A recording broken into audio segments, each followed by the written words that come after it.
Student আমি প্রিয়াঙ্কা বৈদ্য চলে এসেছি আর একটা নতুন ভিডিও নিয়ে।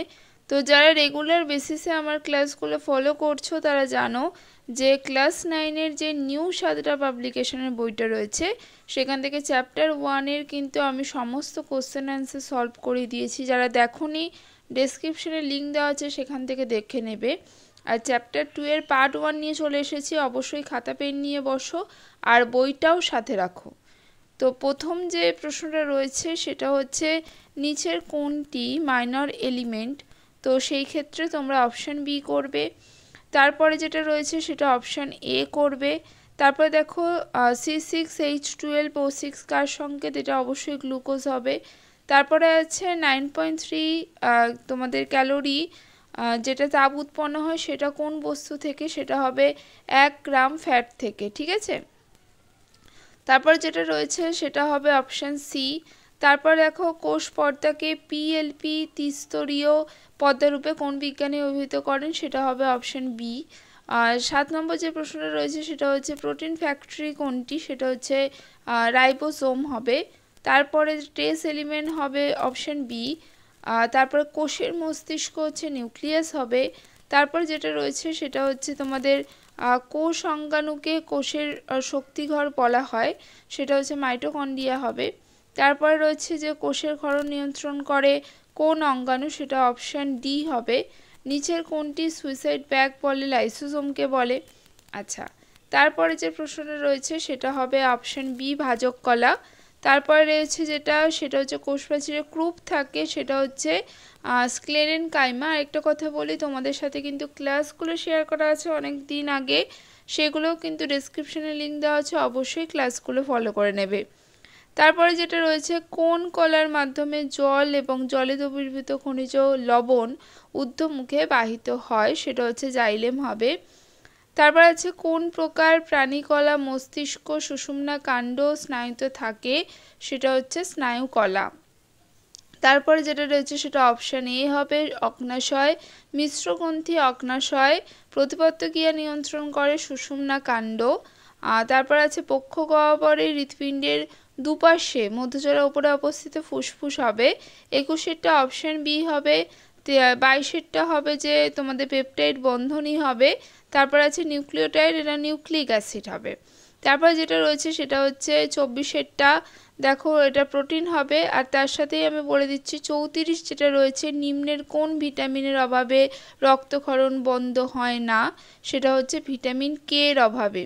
তারপর যেটা রয়েছে 25-এরটা সেটা হচ্ছে চুলে ও নখে কোন প্রোটিন থাকে, সেটা হচ্ছে কেরাটিন প্রোটিন। এবং 35-এরটা হবে নিম্নের কোন ভিটামিন মানবদেহে রক্তক্ষরণ হ্রাস করে, লোহিত রক্তকণিকা এবং অণুচক্রিকা গঠন করে, ভিটামিন সি হবে। তারপরে যে প্রশ্নটা রয়েছে 26-এরটা দেহের তাপ সংরক্ষণে কোন জৈব অণু বিশেষ ভূমিকা পালন করে, সেটা হবে লিপিড, অপশান এ। আর 36-এরটা যেটা রয়েছে মানবদেহে অ্যান্টিঅক্সিডেন্ট ভিটামিন, সেটা হবে অপশান সি, ভিটামিন এ, ই এবং সি, ঠিক আছে। তারপরে যেটা রয়েছে মেলানিন রঞ্জক এবং থাইরক্সিন হরমোনের উৎস হলো, সেটা হবে অপশান বি, টাইরোসিন নামক অ্যামাইনো অ্যাসিড, ঠিক আছে। আর 37-এরটা হবে মৌলটি হৃৎপিণ্ডের সংকোচন নিয়ন্ত্রণ করে, সেটা হবে অপশান ডি, সোডিয়াম। তারপর যেটা রয়েছে 28-এরটা সেটা হচ্ছে লিওনিক অ্যাসিড এবং অ্যারাকিডোনিক অ্যাসিড, এইগুলো কি হবে, সেটা হবে, এটা তোমাদের যদি থাকতো যে অপরিহার্য ফ্যাটি অ্যাসিড নয়, এইটা বেশি তোমাদের পারফেক্ট অ্যান্সার হতো, কারণ এগুলো হচ্ছে অনপরিহার্য অ্যামাইনো অ্যাসিড, ঠিক আছে, ফ্যাটি অ্যাসিড, সরি, অনপরিহার্য ফ্যাটি অ্যাসিড। তো সেই ক্ষেত্রে তোমরা অপশান বিটা করতে পারো যে অপরিহার্য অ্যামাইনো অ্যাসিড নয়, এটা হচ্ছে অনপরিহার্য তোমাদের ফ্যাটি অ্যাসিডের মধ্যে পড়ে, নন এসেন্সিয়াল, ঠিক আছে। তো তারপরে যেটা রয়েছে নিচের কোন অঙ্গাণুটি পর্দাবৃত্ত নয়, সেটা হবে সেন্ট্রিওল, তার পর্দা থাকে না। তারপরে যেটা রয়েছে 29-এরটা সেটা হচ্ছে অ্যাডিনিন থাইমিন সাইটোসিন এবং ইউরাসিলের মধ্যে বৈসাদৃশ্য কারকটি হলো, সেটা ইউরাসিল হবে। আর এইদিকে তোমাদের তোমাদের 39-এ যেটা রয়েছে ক্লোরোপ্লাস্টে কোথায় ক্লোরোফিল থাকে, সেটা অপশান বি হবে গ্রানায়, ঠিক আছে। তারপর 30-এ যেটা রয়েছে 1 গ্রাম ফ্যাট থেকে তোমাদের 9.3 ক্যালোরি তাপশক্তি উৎপন্ন হয়। ঠিক আছে, কিলো ক্যালোরি তাপশক্তি উৎপন্ন হয়। তারপরে 40 যেটা রয়েছে সেল প্লেট গঠনে অংশ নেয়, সেটা হবে অপশন ডি গলগি বডিজ। ঠিক আছে, 31 রয়েছে লিপিড সম্পর্কিত নিচের কোন তত্ত্বটি সঠিক নয়, সেটা হবে অপশন ডি অ্যাসিড ও ক্ষারের ভারসাম্য রক্ষা করে। ঠিক আছে, এবং এইদিকে হচ্ছে 41 করবে প্রাণী কোষে বিভেদিত হতে পারে না যে অঙ্গাণুটি অনুপস্থিতির জন্য, সেটা হবে অপশন ডি সেন্ট্রিওল। 42 হবে সাইটো স্কেলিটন গঠনে অংশ নেয়, এটা কিন্তু তোমাদের মাইক্রোটিউবুলস মাইক্রোফিলামেন্ট দুটোও হতে পারে। 32 যেটা রয়েছে কোন ভিটামিন অস্থি এবং রক্তে ক্যালসিয়াম সাম্য বজায় রাখে, সেটা হচ্ছে অপশন ডি ভিটামিন ডি হবে। ঠিক আছে, 43 যেটা রয়েছে সেটা হচ্ছে নিম্নলিখিত কোন অংশে পর্দা ঘেরা কোষীয় অঙ্গাণু থাকে না, সেটা হবে অপশন এ ব্যাকটেরিয়া। 33 রয়েছে রক্তাল্পতা প্রতিরোধী ভিটামিন হলো অপশন এ থায়ামিন এবং রাইবোফ্লাভিন। আর 44 যেটা রয়েছে ক্রিস্টি আর অক্সিজম, সেটা কার বৈশিষ্ট্য, মাইটোকন্ড্রিয়া, অপশন ডি। তারপরে যেটা রয়েছে 45 সেটা গ্রানাস্ট্রোমা কোন কোষীয় অঙ্গাণুর গঠনগত বৈশিষ্ট্য, ক্লোরোপ্লাস্টির, অপশন এ। তারপরটা হবে অপশন সি প্যারেনকাইমা। তারপরটা 47 যেটা রয়েছে অপশন ডি স্ক্লেরেনকাইমা। 48 যেটা রয়েছে অপশন ডি কোষ বিভাজনে অংশ নেওয়া, এটা হবে। তারপরে রয়েছে 49 সেটা হবে কোলেনকাইমা, অপশন বি।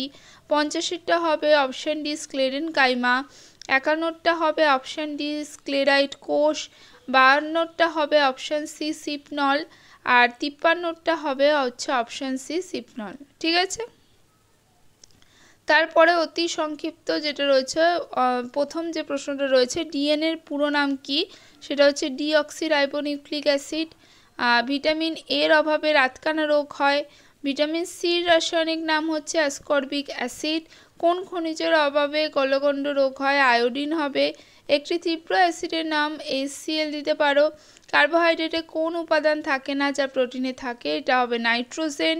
কোন কোষীয় অঙ্গাণু প্রাণীকোষী বিভাজনে বেম গঠন করে, সেটা হবে সেন্ট্রোজোম।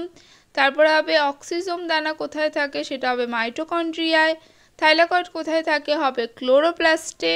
তারপরে মাইটোকন্ড্রিয়া অন্তঃপ্রাচীরে ভাঁজগুলোকে ক্রিস্টি বলে। ডিএনএর পুরো নাম ডিঅক্সিরাইবোনিউক্লিক অ্যাসিড। স্থায়ী কলা কাকে বলে, ভাজক কলা থেকে উৎপন্ন এবং বিভাজনে অক্ষম পরিণত কলাকে স্থায়ী কলা বলে।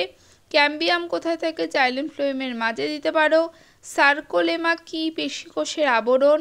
তারপর আছে নিউরোলেমা হচ্ছে অ্যাকশনের আবরণ। স্নায়ুকলা কোথায় থাকে, মস্তিষ্ক সুষুম্না কাণ্ড স্নায়ু, এগুলো দিতে পারো। কোন অঙ্গের মাধ্যমে দেহ থেকে কার্বন ডাই অক্সাইড এবং জলীয় বাষ্প নির্গত হয়, সেটা হবে ফুসফুস।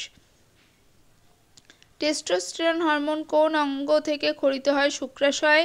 ত্বক কোথায় থাকে, আমাদের দেহের বাইরে অবস্থিত, আচ্ছাদন গঠন করে। পিত্তরস কোন অঙ্গ ক্ষরণ করে, সেটা হবে যকৃৎ। বুদ্ধি নিয়ন্ত্রণ করে কোন অঙ্গ, সেটা হবে মস্তিষ্ক। তাহলে এই ছিল আজকে পার্ট 1। নেক্সট পার্ট নিয়ে খুব তাড়াতাড়ি হাজির হব। আজকের মতো টাটা।